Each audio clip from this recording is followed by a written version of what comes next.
বাংলাদেশের কয়েকটি জেলা কেটে নিয়ে নতুন রাষ্ট্র করতে চায় ভারত, এমন অভিযোগ করেছেন বিএনপির ভাইস চেয়ারম্যান ও সাবেক স্বরাষ্ট্রমন্ত্রী অবসরপ্রাপ্ত air vice marshal Altaf Hossain Chowdhury. সকালে পটুয়াখালীর মির্জাগঞ্জ উপজেলার সুবেদখালী সরকারি কলেজ মাঠে এক অনুষ্ঠানে তিনি এই কথা বলেন। সাবেক স্বরাষ্ট্রমন্ত্রী বলেন, চট্টগ্রাম, রংপুর, দিনাজপুর, কুষ্টিয়া, যশোর, খুলনা ও বরিশালকে কেটে নিয়ে নতুন রাষ্ট্র করতে চায় ভারত। তা করার জন্য বাংলাদেশের এর এজেন্টরা কাজ করছে বলে জানান আলতাফ হোসেন চৌধুরী।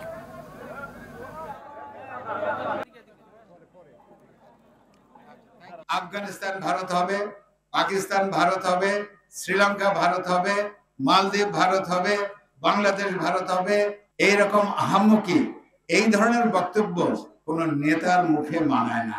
চিটাগং হিলট্রাক্স বাংলাদেশ থেকে কেটে নিয়ে যাবে, রংপুর ডিস্ট্রিক্ট, দিনাজপুর ডিস্ট্রিক্ট ওটা তারা কেটে নিয়ে যাবে এবং তাদের ওই যে চিকেন নেক, ওই যে শিলিগুড়ি করিডোর ওইটাকে এক্সপ্যান্ড করার জন্য এই বাংলাদেশের অংশটা তারা নিয়ে যাবে। ভারতীয় গোয়েন্দা, ভারতীয় এদের থেকে সাবধান থাকেন।